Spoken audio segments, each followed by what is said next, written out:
annual holiday cleaning before the New Year situation. You know, you're not supposed to bring in the New Year with dirty stuff. So started with my sneakers. This is my training rotation for my half. So in the back, Hoka Clifton 9, Vaporfly 3 I found at Burlington for the Lolo. Brooks Ghost, I forget which model. Zoom Fly in the front. So how I'm running it is, actually, I tried the Hokas for a long run yesterday, 11 miles, and that worked out pretty good. So might switch that, but that was typically my recovery day shoe. Any speed workouts, I would use these two, the Vaporfly and the Zoom Fly 5. Regular training, just if I'm going to lift weights or something in recovery, would be the Brooks Ghost. But I have run 5Ks in that and in the Hoka, so it is what it is. But yeah, you're not supposed to run consecutive days in the same shoes just so your foam and all that has enough time to bounce back. But I feel like I got a pretty good rotation and I feel good. So yeah, this is the lineup.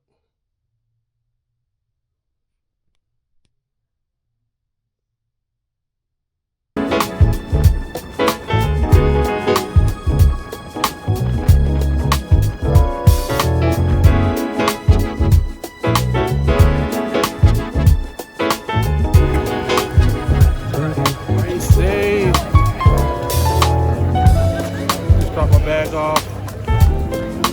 It's a great prize. 7,000?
But we made it.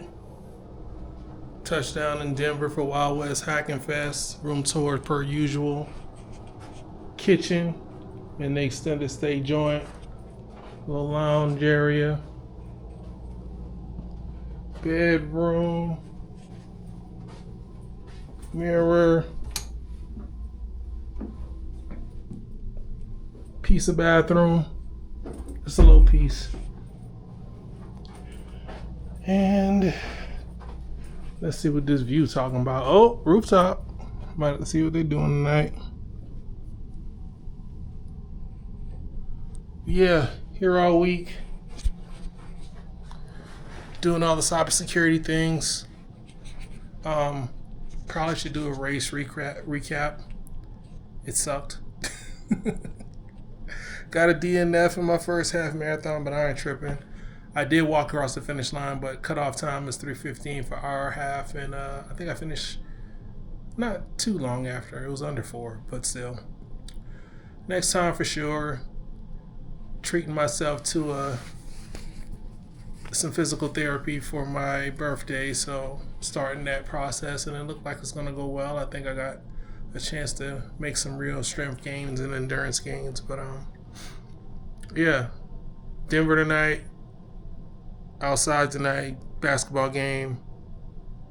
Maybe Coco Jones sighting? Who knows?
So that game was amazing. Couldn't have asked for a better official regular season basketball game to go to.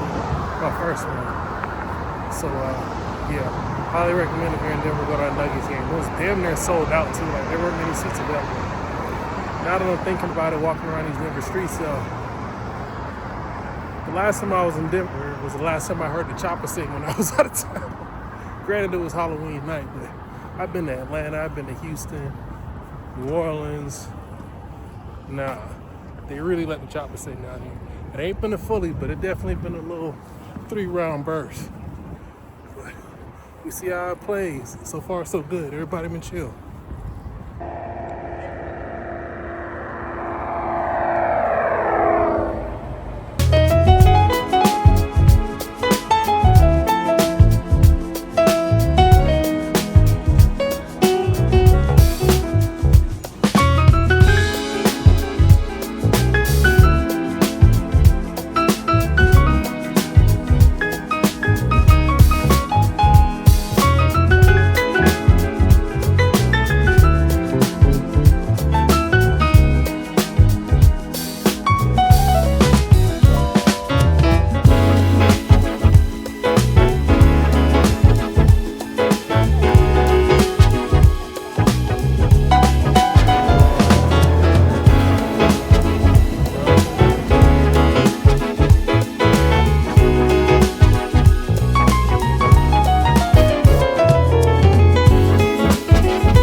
Another day of me forgetting that I'm old.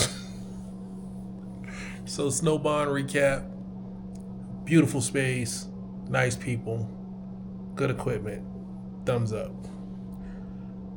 My dumb ass forgets to stretch before I go and try to start this snowboarding lesson. Very nice lady, accommodated me, but I'm telling you, when I say I cramped immediately as soon as she started that ramp. I haven't felt a cramp in my core like that in at least a year or two. Like when I first started Pilates, it was that bad. And it went on for like a good 10 minutes. The cramp hit me. I caught my breath and I was like, okay, all right. Tried to get up. No, cramp came back. This happened like 4 times. Like I had to take a step off the ramp. Off the carpet, magic carpet. Get some electrolytes in me, stretch, and thankfully they extended my lesson because it was bad. Like I'm talking about, I went down immediately. But we made progress. So I got something to take with me on the trip this weekend to on Saturday. I'm going to Winter Park. Already made a reservation. I got the Amtrak has this special from downtown Denver to Winter Park. It's $40 round trip. Leaves at like 7 in the morning, comes back like 4:30 in the afternoon. 2-hour trip, but I mean it's gonna be pretty scenic. I'm really looking forward to it. But yeah, other than that, conference is going good. Done with workshops. Played some competitive backdoors and breaches today. I'm locked in. I might skip the Lockpick Village. That's how I'm feeling right now. Like, I'm feeling really good, but I still gotta try the Lockpick Village. But you know, we'll see. See if I can bring home some hardware from Denver. I mean, Charleston B-Sides is cool, but if I'm bringing something home from the big dogs, then you know. But yeah, I'm tired, not beat up, but I'm definitely tired. I feel like I got my 10,000 steps in a day, and if I didn't, I got them from falling on that damn hill. Gonna get ready for tomorrow. Full day of conference tomorrow. I'm really looking forward to this. I feel like this is gonna be one of them ones that's like probably top 3 of the conferences I've been to, just from the energy I saw today. And this is like day 0, because this is just people picking up their badges and stuff after the workshop. This ain't even day 1 when everybody's really gonna be here. So looking forward to some great talks and learning some new stuff in cybersecurity.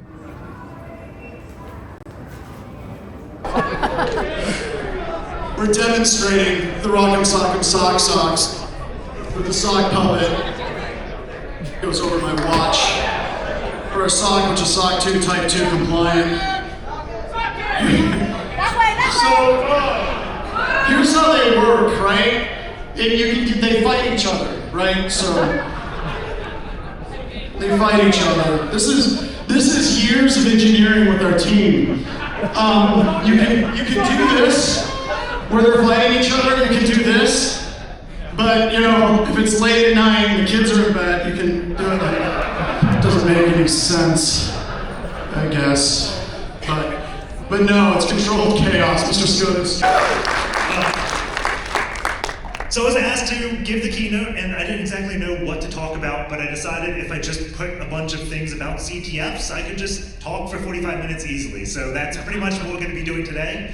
And one of the things I like in CTFs is going beyond the flag.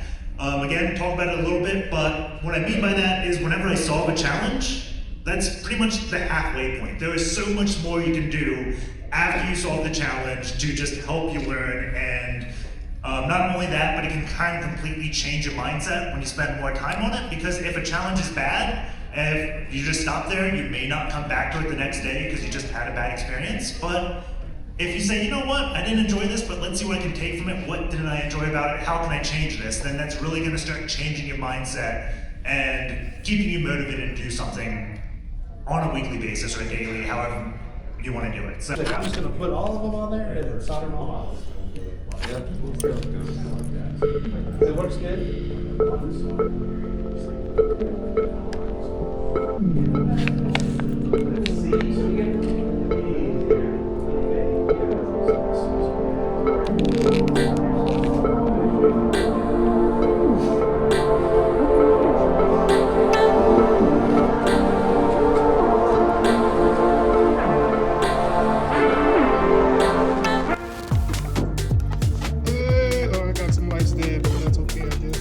Oh no, I gotta press the buttons, right?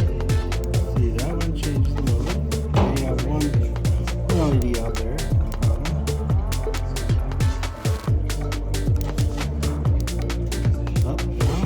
Yeah, this stuff's working. Just get a couple lights out. We're good to go. Alright, so I'm gonna purchase a detection card for no cost. That requires a 6, 12, place. On seam. Yep.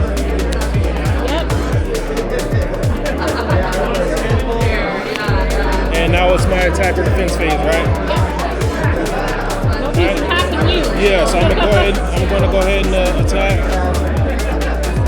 Are you gonna continue on my chain or start a new one against him? How you got all that money, huh? just gonna install Okay. over here. Yeah. All right. Yep. Yeah, with most of my. All right.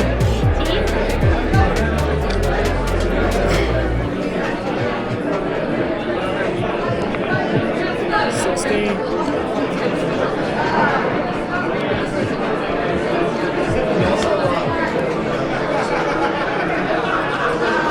right.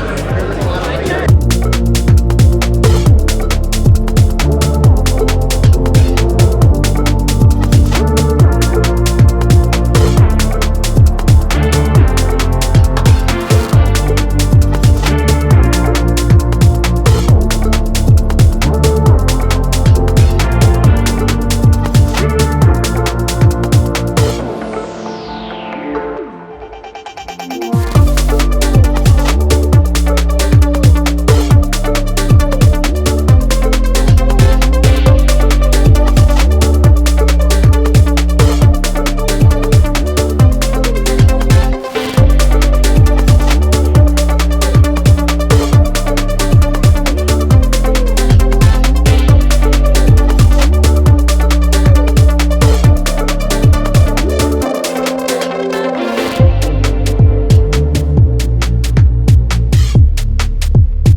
People who are not using Pro Tools yet, I'll do like a one-on-one, what it is, why it's useful, what it does. Then we're going to talk about this thing called the Azure AD Graph. So this is the famous API that I've been using for the past few years. And unfortunately, Microsoft doesn't like that API as much as I do, so we're going to deprecate that. It's a bit of a problem, so we'll talk about that. Then we're going to talk about this guy called Bob. Maybe some of you have taken my Entrar class, then they will know that Bob is a bit, there's more to Bob than it seems, and that's also going to be the case here. So first I'm going to show you like how Bob looks very innocent, but in the end we're going to find out that Bob is global admin in multiple different ways that you can now detect with Drug Recon, or you can analyze that. It's going to be a lot of live demos, so I hope everything is going to work. Otherwise, we're going to need extra time to do some live debugging on stage. I hope not, but it should work. At the end, there's also a bonus demo, and I think we'll have time for that. So let's get into it. Is this on? Is on. Good morning. Yeah, I got a great intro already, so I'm not going to spend a lot of time. If you don't know me yet, this is me. I like logs. I even went to log in Slovenia by accident, but I had to take a picture, right? So I was in log, which was appropriate for this talk and the previous one. There will be a warning. I saw this meme several times already here, so I'll look like this for sure. There were some rabbit holes here, right? So there were some there, and definitely some frustration. So that will come back. So I'll just explain a little bit why I'm here in the first place. Then I'll talk a little bit about Defender for Endpoint, the relevant bits. I'm not going to bore you with the Microsoft shit. Then a lot of PCAPs, a lot of IDA, a lot of other stuff. So be warned, there will be many screenshots and a lot of text. Of course, there is an abuse primitive here, quite a big one, I think, even though Microsoft disagrees. And there will be a live demo, if the internet allows me to. So how this all got started, I think a couple of years ago, one of my colleagues, Gijs, which I'm probably one of the few that I can actually pronounce his name, he found a way via live debugging, Defender for Endpoint, to communicate to any tenant in the world. And the primary problem there was that all of their telemetry was unauthenticated. So you could basically say, I'm now this machine in the Microsoft tenant, send telemetry, it will happily ingest it, generate alerts and everything. Of course, that wasn't really good. So Microsoft at some point agreed with that. They deemed it important, not even critical. And they fixed it after 9 months. So they basically created a new Defender baby. I don't know why it took them so long. Basically what they did is they implemented JWT authentication. Hear me? Okay. I will point out that one of the tragedies of my marriage is that my wife has such a beautiful voice. She's a naturally talented singer, and I'm the one that does all the public speaking. So, so we'll kind of muddle through here as best we can, I suppose. I will start out by, as I was just introduced, and thank you by the way. I am best known as the creator and lead developer of Wireshark, but I also wear a bunch of other hats. I'm the CFO of something called the Wireshark Foundation, which is a 501c3 nonprofit that we've set up for user and developer communities. And yeah, if you are a company that wants to help out Wireshark, get in touch with the foundation, please, I beg you. But during the day, I work at a company called Sysdig. I work there as the co-creator and lead developer of something called StratoShark, which I'm going to show off here in a bit. And I'm also a maintainer of the Falco project, and I'll talk about that as well. And if you have any questions, there will be space at the end of the talk if you have any questions about any of this or anything else I'm going to cover here in the talk. So, last fall, I gave a lightning talk at a different conference, and I only had 5 minutes, and I had 5 minutes to convey a lot of information. I wanted to talk about Falco and StratoShark, which are two things I've been working on, and how they integrate with each other. And one of the frustrating things was the things that I wasn't able to talk about. And so if you'll indulge me today, I'd like to go actually through that lightning talk again real quickly, lightning speed. And then kind of backfill all the information, all the stuff that led up to those technologies that I was showing off, because there is a bit of context and history and a whole bunch of stuff that went into those two products. For the future is how we keep, how we reduce the amount of magic while keeping things magical. And you might look at that and think, okay, those are the same thing, aren't they? I mean, magic and magical, and from my perspective, they are not. My career has focused on reducing the amount of magic in our systems, meaning penetrating all the layers of abstraction that sit on top of systems, and getting down to the bare metal and seeing what's really happening, whether it's on a network or within an operating system. And AI is just another layer of abstraction in that regard. It's just another layer of something that isn't really magic, that you kind of penetrate through. And if you really want to be able to troubleshoot or see what's going on, or detect threats or what have you, you just kind of need to dig down and see what's happening underneath. So I really don't, in that regard, I wanted to reduce that amount of magic. But on the other hand, I want to keep things magical, meaning that when I first saw a particle analyzer and was able to interact with it, that was magical. That's filled me with a sense of wonder and excitement, awe, and enchantment. And I was really, it got me excited and got me into this career that I've been in for a long time. And I want to keep that level of magical up. I want to keep things magical. I like the idea that somewhere right now, somebody's looking at Wireshark for the first time, and it's clicking in their brain, and they're figuring out how networks work and seeing how they work at a low level. I love that. I think that's magical. I love the fact that I have been able to make a living giving away software for free. That shouldn't work. It's magical. I love, I'm wearing a T-shirt that says, SharkFest Europe Warsaw, because for whatever reason, I get to travel, throughout the U.S. and through Europe and meet Wireshark's user and developer community, and that's magical. And so, if there's any real kind of takeaway I want to leave you with here is that I hope that in your careers that you are able to reduce the amount of magic, and that at the same time you are able to keep things magical as well.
This place is beautiful. It's probably been an hour right now. I'm gonna show y'all where I came from. Just back up that hill there. But I ski for a bit, I fall, get back up, snowboard some more, fall. It's kind of what's going on right now, but I've been going longer without falling each time, so we're making progress. First run done, headed back down, or back up the lift to Discovery Park again. This time I'm gonna turn on my Strava and see if I can get some real numbers on how fast I'm going and what I'm doing or whatever else.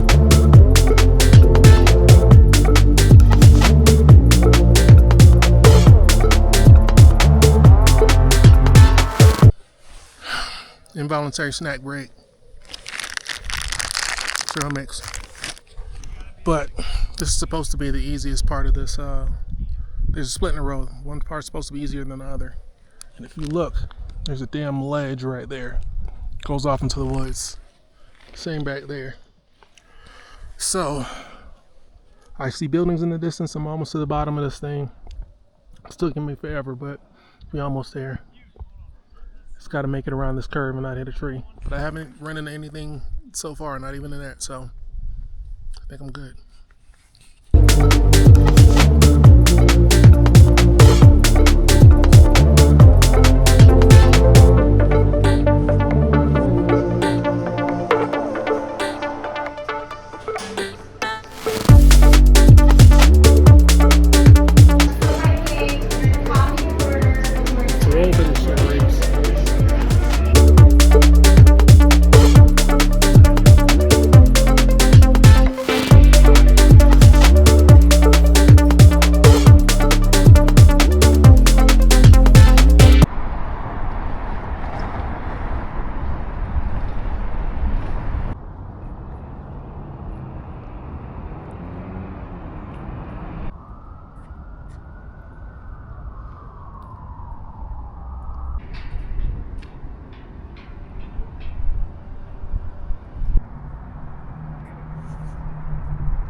today.